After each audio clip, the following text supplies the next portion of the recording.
may realizations ka ba in the journey of Andy with the, ano na involved sa dalawang gay men? Well, hindi naman exactly po realization, but naging super clear lang sa akin na ang love is unconditional. Love is a sacrifice. Ang love, hindi siya madamot, sumapagbigay siya. So, ganun ho kasi si Andy kay Max, na kahit anong gender mo, basta mahal kita, kahit hindi ka mapupunta sa akin, basta maging masaya ka, I'm happy with that because mahal kita. Regardless kung ano man ba pagkatao mo, mahal kita bilang tao. Oh. Yung car scene na pinipisil-pisil mo yung pisngi niya, kayo pa nun? Kayo na nun? Kayo pa nun? Yung pinipisil ni Jel, yung mukha ni Sam? Ah, yes. Ano yan? Direct yung eksena sa kotse na pinipisil ni Angel yung mukha ni Sam. Sila na nun o sila pa nun? Sa past yun. Ha? Sa past. Ah, sila pa nun. Wala pang alam. Basta. Okay, Albert, are you done? Last question. Go. Anong dito? Ano yung tumatakbo sa utak ninyo kapag na-offeran kayo ng movie that could possibly be linked to your personal lives? Like, for example, the third party, and it could be linked na siguro yung past relationship niya. Parang yung magiging usap-usapan is yung naging past relationships relating to the third party. Anong tanong doon? Ano yung tumatakbo sa utak ninyo? Naku, offeran ako ng movie about the third party. Makuungkap yung past relationship ko, sasabihin may third party, mga ganon. May Ikaw na nag-iisip reservations. noon, Albert. Ako hindi ko naisip. Sorry, okay. Actually, ang title namin po talaga nagsimula, hindi naman po talaga the third party. So, nung storycon lang, parang nag-decide po yung management na it's the third party. So, wala po sa amin kahit na isa nakakaalam kung ano po yung title ng pelikula talaga. At ako naman po bilang artista, as much as possible, ayoko sana ng sobrang lapit sa story kasi makikita, baka kasi natatakot ako na baka makita ng tao as Angel, hindi yung character ko po. At pag umaarte ka ho, kasi mas vulnerable ka so nakikita yung kung ano man mga tinatago mong emosyon dyan na hindi mo pwedeng ipakita kung kani-kanino. So, very important ho sa akin na hindi ganun kalapit yung character, pero makakapag-identify pa rin po ako bilang tao. Maintindihan ko para mailabas ko pa rin yung emosyon kailangan ko. Yun po yung para sa akin. Okay. Sam and Z. Para sa akin naman, minsan, siyempre, makakabasa ka at nakakatanggap ng mga projects na parang pakiramdam mo, parang dinitikit sa'yo para baka mas madaling magagawin, baka mas madaling i-arte kasi si Sanjo yung kunin natin dito kasi parang experience siya. Pero hindi ko na iniisip yun. Ayaw ko nang isipin na parang naka-tailor-made sa akin yung isang project o ano. Kasi hindi lang naman ako ang tao sa mundo. Oo, masyado naman. Yung million ng tao sa mundo na manunood ng pelikula na parehas ng pinagdadaanan mo at parehas na nangyari yun. Diba? So, hindi naman ako nagtatrabaho para sa akin. Para gusto ko maging magaling. So, gusto ko yung sa mga manunood sa kanila. Sam? Ako din, I don't really think about kung matatayab sa past or anything like that. I just look at it, is this a challenge? Is it going to help me grow as an artist? And kahit pa paano, people always find ways to tie whatever you do with your past.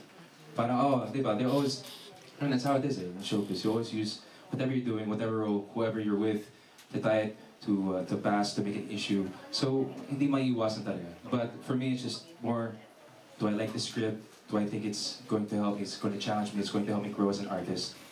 And if it is, then I'll take it. Ayan, Albert. Pwede mag-last pa. Ay, nako. Ano ba? Last na lang.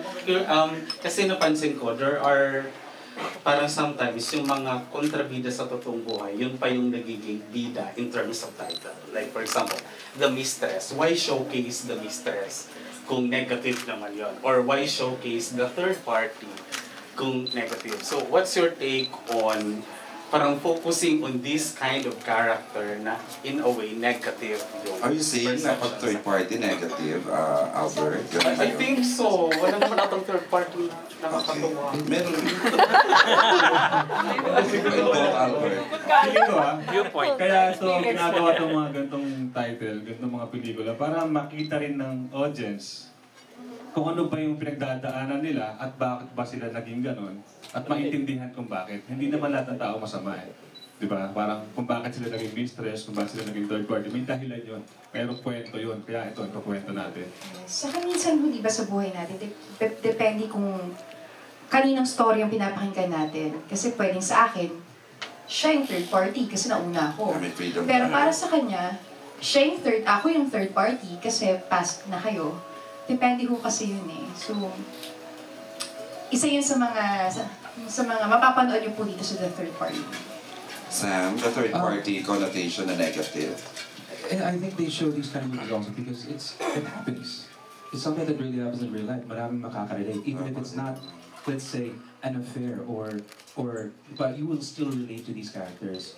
But that's also how the stories, how they umiikot yung kwento dun sa affair, dun sa third party. So, but they really happen in real life. So, Ang ganda ng sagot nilang tatlo, iba-iba, no? Ang galing, nakakatuwa. Siguro po yung keyword dyan is humanize namin yung mga otherwise caricature characters na nakikita natin sa pop culture. Pag, I think yun naman ang function ng cinema is to provide a different perspective sa audience. So, kung the third party, kadalasan, yun nga, negative ang alam natin doon. Pero this time, ipapakita naman namin yung other side. Not to defend the third party, but to show na ito yung pinagdadaanan niya. And then, nasa sa inyo na kung valid Correct. yung experiences, yung pagiging third party na rin. May iba nga may fourth party pa. Charot. Thank you. Okay, I'd like to ask the two writers. Have you seen the movie yet? I mean, napanood niyo na siya. I mean, siguro, Yung ibang scenes lang po. hindi pa buo. But so far, nakita niyo na, how did the three characters deliver their respective roles, Patrick and Charlene? Yung, yung characterization nila from the rushes na napanood niyo. Nung Kasi pinapanood... kayo nag-create ng characters, di ba? Yes. O hindi? Chill. Well, nung pinapanood ko po, yung nag-process viewing ako, sobrang nakangiti lang ako the whole time. Kasi sobrang ang galing-galing Nabuhay talaga yung creation mo. Tas they gave more to the role Wow. than we expected. Tapos sobrang ako naniniwala na talagang sila yung character. Sila talaga sila, Andy, Max, at Christian.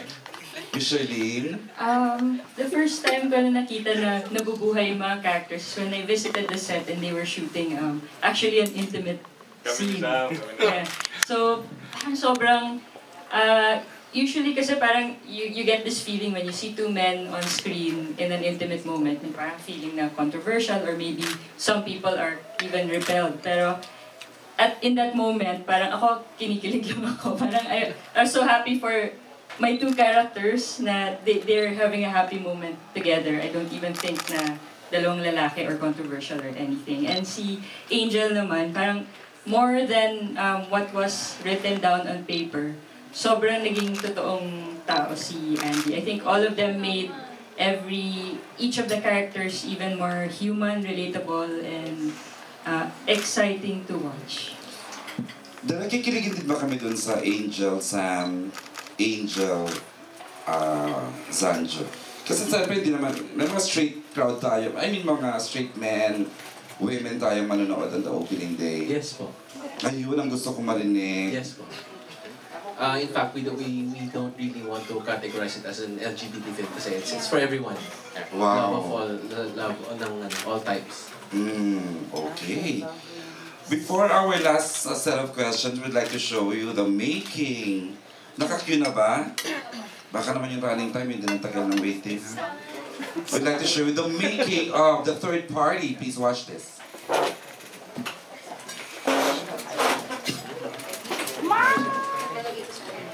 Yung TV po, hanapin niyo. Dito meron.